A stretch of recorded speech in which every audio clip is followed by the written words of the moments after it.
السلام عليكم، أهلا بكم في فيديو جديد. النهاردة هنتكلم عن حاجة مهمة جدا في ال Object Oriented Programming، وهي نظام تعدد الأوجه البوليمورفيزم. هو مفهوم مكمل لمفهوم الوراثة. البوليمورفيزم هو عبارة عن استخدام الميثود بنفس الاسم أكتر من مرة، يا إما تستخدم الميثود دي داخل الكلاس يا إما خارج الكلاس. عندنا البوليمورفيزم بينقسم إلى قسمين: الميثود اوفر رايتنج والميثود اوفرلودنج. الميثود اوفر رايتنج دي بتتنفذ خارج الكلاس، أما الميثود اوفرلودنج بتكون داخل الكلاس. دلوقتي هنتكلم على الميثود اوفر رايتنج بشكل بسيط جدا. لو أنا عندي كلاس اسمه shape وليه ميثود اسمها draw، هيكون عندي ميثود مسؤولة عن رسم الشكل ده في كلاس الأب، وبعدين عملنا 3 كلاس تانيين وارثين من الكلاس الأب ده، وهي سيركل وريكتانجل وسكوير، وخليناهم يورثوا الدالة اللي هي درو. بس كل كلاس هينفذ الدالة ديت بالطريقة بتاعته. يعني الكلاس اللي هو سيركل ديت درو هنا هترسم دايرة، مش هترسم مربع ولا مستطيل. أما درو اللي هنا في الكلاس ريكتانجل دي هترسم مستطيل وليست دايرة ولا مربع. وبرضه نفس الحكاية في الكلاس اللي هو سكوير، هنا الدرو دي هترسم مربع وليست دايرة ولا مستطيل. تعالى كده نرجع للمثال بتاع المحاضرة اللي فاتت. شوف كده، أنا عندي كلاس اللي هو البيرسون وفي دالة اللي هي برنت اول، ديت بتطبع عندنا النيم والعمر والجندر، وبعدين عملنا وراثة لإمبلوي وبيرث خصائص البيرسون، وادينا لها نفس الميثود اللي هي برنت اول وزودنا عليها السالري. فهو دي باختصار الميثود اوفر رايدنج. ونفس الحكاية هنا كمان، لو خليناه السي او او ورث من الامبلوي والمانجر، نفس الحكاية كده خليناه زودنا عليه الاي دي واللوكيشن. كانت في الاول خالص هي عبارة عن النيم والايج والجندر، شوف زودنا عليها كام حاجة، اللي هو السالري والاي دي واللوكيشن. هو دي باختصار الميثود اوفر رايدنج. اما الميثود اوفرلودنج ديت بتكون داخل الكلاس. وخليك عارف ان مفهوم الاوفرلودنج غير مدعوم بشكل كامل من البايثون، احنا هنعمله بس بطريقة اخرى. بس هو مدعوم في لغات تانية زي الجافا والسي بلس بلس، ولكن احنا في بايثون مش مدعومة بشكل كامل، بس احنا هنعمله بطريقة اخرى في البايثون. تعال نشوف ازاي هنعمله. عشان تفهم نظام الاوفرلودنج هنشوف اكتر من طريقة، تعال نشوفهم ازاي بنعملوه. تعال نشوفه ازاي نعمله. اول طريقة، اول حاجة هفتح ملف جديد، واول حاجة هعمل كلاس وهسميه summation.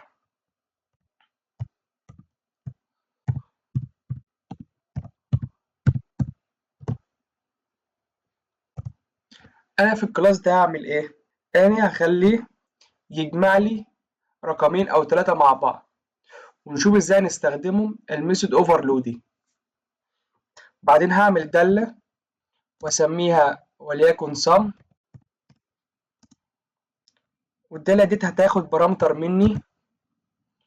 اول حاجة self، والبارامتر التاني اللي هو مثلا وليكن a، يعني العدد الاول مثلا او العدد التاني a، وبعدين العدد التاني اللي هو هيكون b، وبعدين العدد التالت اللي هيكون مثلا c. تمام، منساش النقطتين. دي تعتبر الطريقة العادية، بس انا هعمل حاجة، بس انا هقول ال a بيساوي none، وال b نفس الحكاية بيساوي none، والسي نفس الحكاية برضه بيساوي none. طب ليه أنا عملتها none؟ دي هتكون القيمة المبدئية ال A وال B وال C، يعني معناها إن ال A مش فارغة ولا ال B مش فارغة وال C نفس الحكاية، يبقى معناها إن ال A وال B وال C مش فارغين، يعني فيهم أرقام. تمام. وبعد كده هديله أمر معين وهو الشرط، هقول له if لو ال A مش بتساوي none and إن ال B الأخرى مش بتساوي none and إن ال C كمان مش بتساوي none.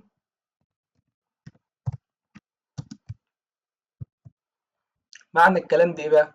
if لو ال A مش فاضية يعني فيها رقم وال B الأخرى فيها رقم وال C فيها رقم، أعمل متغير جديد مثلا وليكن total. المتغير ده هيساوي مجموع التلات أرقام دول A زائد ال B زائد ال C. تمام. وبعدين أقول له print اطبع لي إن التوتال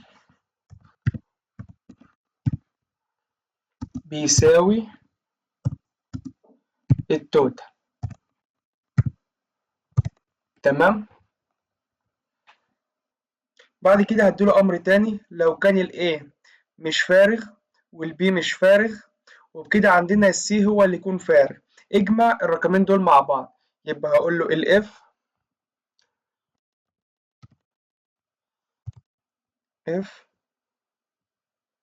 لو ال A مش فارغ يساوي none and ال B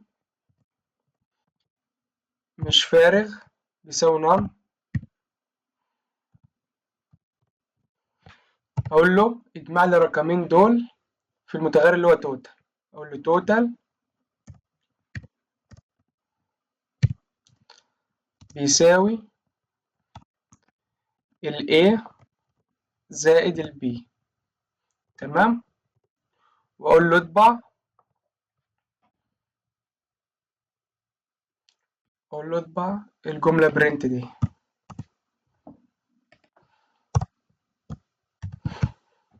طب لو كان رقم واحد بس هو اللي مش فارغ، هتكون عبارة عن else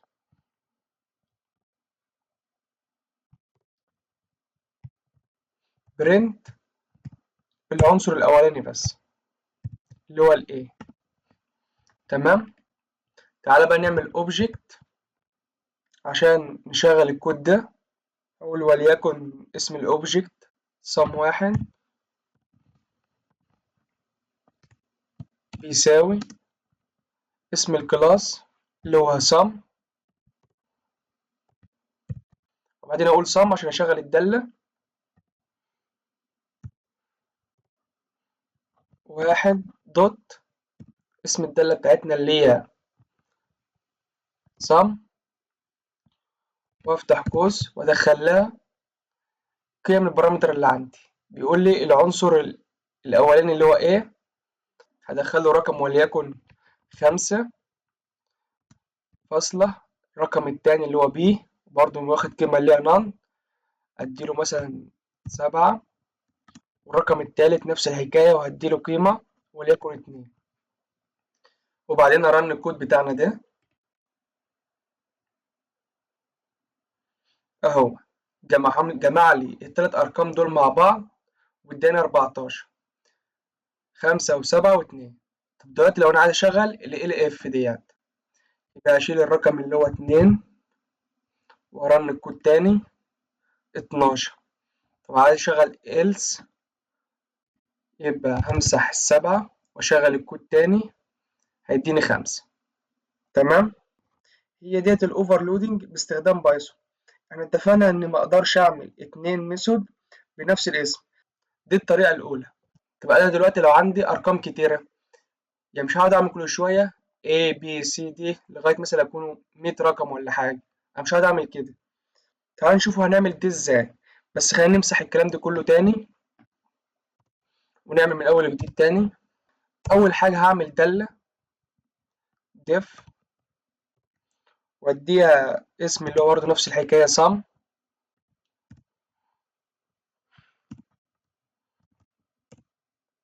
هندخل لها دالة وهي الدالة args.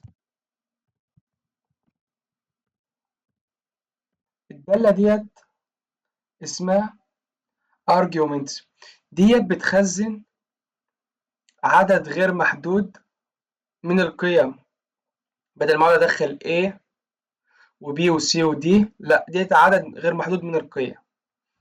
تمام. بعد لما عملت الدالة ديت هعمل حلقة تكرارية، هقول لها كل مرة هتعديلي على العنصر اللي موجود هنا وتجمعه على الرقم اللي قبله. تعال نشوف ازاي هنعمله الحكاية دي. أول حاجة أقول for من x إلى args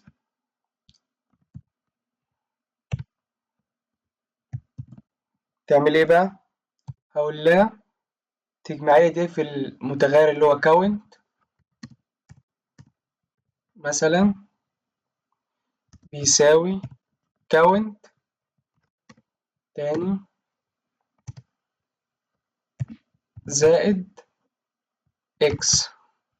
كل مرة عندي عداد بيعد وبيزيد، يعني الكاونت زائد الاكس، كل ما فور تعدي على العنصر اللي موجود هنا هتزوده على الكاونت وتخزنه في المتغير اللي هو كاونت.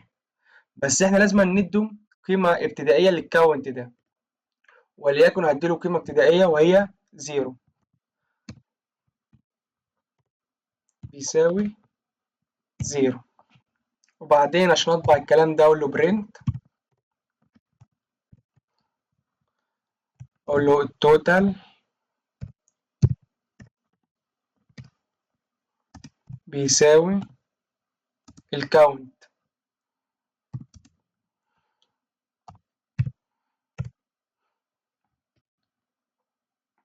تعالى نعمله الاوبجكت، اقول له sum1 بيساوي اسم الكلاس اللي هو السمشن،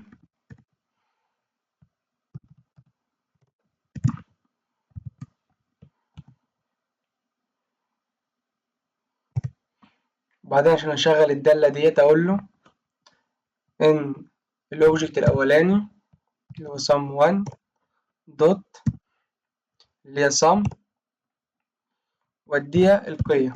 شوف الدالة اللي هي args، يعني بيقول لي دخل عدد لا نهائي من القيم، مثلا وليكن 2 علامة 3 علامة 4 5 9 8، عدد لا نهائي من الأرقام. تعالى كده نرن الكود، طلع لي التوتال 31. ولو زودت قيم تاني مثلا وجيت رنيت الكود اهو 58. وبكده نكون عرفنا يعني ايه overloading override، وكده نكون عرفنا نظام تعدد الأوجه البوليمورفيزم. واستنونا في الفيديو الجاي، والسلام عليكم ورحمة الله وبركاته.